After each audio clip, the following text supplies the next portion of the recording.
ઉમરેઠ વિધાનસભા બેઠકની પેટા ચૂંટણીના પરિણામો આવી ચૂક્યા છે અને ભાજપની આ બેઠક પર ફરી એકવાર ભવ્ય જીત થઈ છે, જ્યારે કોંગ્રેસે ફરી એકવાર હારનો જે ઠીકરું છે એ ઈવીએમ પર ફોડ્યું છે. પરંતુ આ ચૂંટણીમાં નોંધનીય બાબત એ પણ છે કે પુત્ર હર્ષદભાઈ પરમાર પિતા સ્વર્ગીય ગોવિંદભાઈ પરમારથી સવાયા સાબિત થયા છે. શું છે સમગ્ર વિગત જાણ્યા અહેવાલમાં. જય હિન્દ BSI TV ન્યૂઝ પર આપની સાથે હું છું નિધિ ગઢવી. આણંદ જિલ્લાની ઉમરેઠ વિધાનસભા બેઠક પર જે પેટા ચૂંટણી યોજાઈ હતી તેના પરિણામો જે છે હવે જાહેર થઈ ચૂક્યા છે અને આ બેઠક પર ભારતીય જનતા પાર્ટીએ પોતાનો ગઢ જે છે જાળવી રાખ્યો છે અને ભવ્ય વિજય મેળવ્યો છે. અને બીજી તરફ જે પરાજિત થયેલા કોંગ્રેસના ઉમેદવાર છે તેમણે પોતાની હારનું જે ઠીકરું છે એ ઈવીએમ પર ફોડીને ઈવીએમ સામે જ સવાલો ઉભા કર્યા છે. ઉમરેઠ વિધાનસભા બેઠકની પેટા ચૂંટણીમાં ભાજપના જે ઉમેદવાર છે હર્ષદભાઈ ગોવિંદભાઈ પરમાર, એમણે શાનદાર પ્રદર્શન કર્યું છે અને ખૂબ નોંધનીય બાબત છે કે 30,000થી વધુ મતોના જંગી માર્જિનથી તેમણે વિજય મેળવ્યો છે. પૂર્વ ધારાસભ્ય સ્વર્ગીય ગોવિંદભાઈ પરમારના અવસાન બાદ આ બેઠક ખાલી પડી હતી અને આ બેઠક પર ભાજપે તેમના જ પુત્ર હર્ષદભાઈને ટિકિટ આપી હતી, જેમણે આ બેઠક પર ભાજપનું જે વર્ચસ્વ છે એ જાળવી રાખ્યું છે.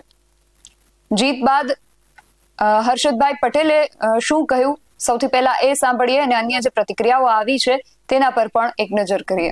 આજે જે ભારતીય જનતા પાર્ટીએ મારી પર જે ભરોસો જે મૂકેલો અને મને જે ટિકિટ આપેલી, એટલે આજે મારી જીત થઈ છે. પણ આ જીત મારી નથી, પણ ઉમરેઠ વિધાનસભાના સૌ મતદાર ભાઈઓ બહેનો આગેવાનો વડીલો, આ અમારા ઉમરેઠ વિધાનસભાના સૌ મતદારોની જીત છે.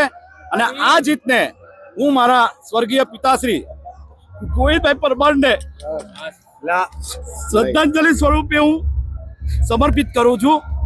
અને વધુમાં કે અમારું ભારતીય જનતા પાર્ટીનું જે સંગઠન જે છે આણંદ જિલ્લાનું, અને મારા વડીલ મારા બાપ જેને હું પિતા સમાન માનું છું એવા અમારા જિલ્લા ભાજપના પ્રમુખ એવા સંજયભાઈ પટેલ અને સાંસદ મિતેશભાઈ પટેલ, અમારા જિલ્લાના ધારાસભ્યશ્રીઓ યોગેશભાઈ પટેલ, વિપુલભાઈ પટેલ, મંત્રી શ્રી કમલેશભાઈ પટેલ અને કેબિનેટ મંત્રી રમણભાઈ સોલંકી, કમલેશભાઈ પટેલ અને અમારા આગેવાન એવા અમારા અહીંના ચૂંટણી ઇન્ચાર્જ એવા પ્રદીપસિંહ જાડેજા બાપુ, આ સૌનો જેટલાએ પણ મને મદદ કરી છે, જેટલાએ પણ ભારતીય જનતા પાર્ટીને આ ખેસ પહેરીને ખભે ખભો મિલાવીને જે આ મદદ કરી છે એ બદલ હું સૌનો પહેલા તો હૃદયપૂર્વક આભાર વ્યક્ત કરું છું.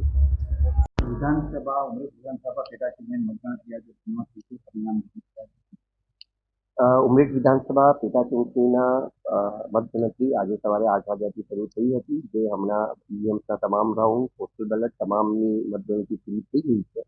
અને ભારતીય જનતા પાર્ટીના ઉમેદવાર હર્ષદભાઈ ગોવિંદભાઈ પરમારની આશરે 30,000થી વધારે મતોથી એમની જીત રિટર્નિંગ ઓફિસર તરફથી જાહેર કરવામાં આવી. તો સામે પક્ષે હવે કોંગ્રેસ તરફથી આ ચૂંટણીમાં મેદાનમાં જે ઉતર્યા હતા એ ભૃગુરાજસિંહ ચૌહાણે પોતાની હાર સ્વીકારવાની સાથે જ ઈવીએમ પર દોષનો જે ટોપલો છે એને ઢોળી દીધો છે. એમણે પરિણામ પછી એવો આક્ષેપ કર્યો છે કે હારનું મુખ્ય કારણ ઈવીએમમાં થયેલી ગડબડ છે.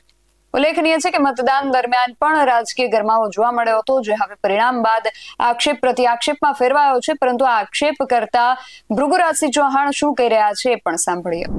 પરિણામ જો કે ઈવીએમ ઉપર અમને શંકા છે અને ચૂંટણી અધિકારીને પણ લેખિતમાં અરજી આપી છે. તમામ જે ઈવીએમ છે ઈવીએમની અંદર 99% બેટરી બોલે છે. કન્ઝમ્પશન થયું હોય તો બેટરી કમસે કમ એક દિવસમાં ખાલી 1% ના હોય, અને એટલા માટે ચૂંટણી અધિકારીને મેં લેખિતમાં અરજી પણ આપી છે. એટલે શંકા ઉપજાવે પરિણામ છે. મતદારોને શું કહેશો? મતદારોએ જો કે ઉત્સાહથી મતદાન પણ કર્યું. મતદારોએ જે ઉત્સાહથી મતદાન કર્યું એ ખરેખર કોંગ્રેસ તરફી મતદાન હતું, પરંતુ આ ઈવીએમને કારણે અમને જે નુકસાન થયું છે એના માટે એ ભારતીય જનતા પાર્ટી જવાબદાર છે. ચોક્કસ અમે ચૂંટણી પંચમાં પણ એની અરજી કરી છે અને કોર્ટ રહે પણ અમે કાર્યવાહી કરીશું. કારણ કે આ ઈવીએમમાં કઈ ગોટાળો 100% ઈવીએમમાં ગોટાળો અમને એટલા માટે લાગે છે કે આજે બેટરી ઉપરથી શંકા જાય છે કે 99% બેટરી બને જ કઈ રીતે. જો કન્ઝમ્પશન થયું હોય તો કમસે કમ 20-25% બેટરી વપરાઈ હોય એની જગ્યાએ 99% એક ઈવીએમમાં તો 100% બેટરી બોલે છે. એમનું કહેવું છે કે ઈવીએમ મશીનની જે બેટરી છે એનું જે ચાર્જિંગ છે એ ખૂબ વધારે છે, જે એમને અસહજ કે ગડબડ જેવું લાગી રહ્યું છે. 23મી એપ્રિલે આ જે પેટા ચૂંટણી છે એના માટે મતદાન જે છે યોજાયું હતું અને આ દરમિયાન અંદાજિત મતદાન જે છે એ 59.04% જેટલું મતદાન નોંધાયું હતું. અને આ ચૂંટણીમાં 6 જેટલા ઉમેદવારો મેદાને હતા. ભાજપ તરફથી હર્ષદભાઈ ગોવિંદભાઈ પરમાર, જે સ્વર્ગીય ગોવિંદભાઈ પરમારના પુત્ર હતા. કોંગ્રેસ તરફથી ભૃગુરાજસિંહ ચૌહાણ, જે અત્યારે ઈવીએમ ઉપર આક્ષેપ કરી રહ્યા છે, ને એ સિવાય પણ અમુક લોકો હતા જેમણે અપક્ષ ઉમેદવારી પણ નોંધાવી હતી. ઉમરેઠની જે આ બેઠક છે એના પર કુલ 2.45 લાખ જેટલા મતદારો જે છે એ નોંધાયેલા હતા અને તંત્ર દ્વારા 306 મતદાન મથકો તૈયાર કરવામાં આવ્યા હતા. અને સમગ્ર ગુજરાતના સ્થાનિક સ્વરાજ્યની ચૂંટણીનો ગરમાવા વચ્ચે આ પેટા ચૂંટણીના પરિણામો પર પણ સૌની નજર જે છે એ ટકેલી હતી. પરંતુ હવે જે રીતે કોંગ્રેસ દ્વારા આક્ષેપ કરવામાં આવી રહ્યા છે, કોંગ્રેસે કહ્યું છે કે અમે ચૂંટણી પંચમાં પણ રજૂઆત કરી છે અને હાઈકોર્ટમાં પણ આ બાબતને લઈને અમે રજૂઆત કરવાના છીએ. આગામી સમયમાં હવે શું થાય છે એ જોવાનું રહેશે. તમારું આ સમગ્ર વિષયને લઈને શું માનવું છે અમને કમેન્ટ કરીને ચોક્કસથી જણાવજો. આવા જ વધુ અહેવાલો સાથે મળતા રહીશું. તમે મારી યુટ્યુબ ચેનલને સબસ્ક્રાઇબ કરવાનું અને અમને ફેસબુક અને ઇન્સ્ટાગ્રામ પર ફોલો કરવાનું ભૂલશો નહીં. બાકી અવનવી અપડેટ્સ માટે આપ જોતા રહો BSN TV ન્યૂઝ. નમસ્કાર.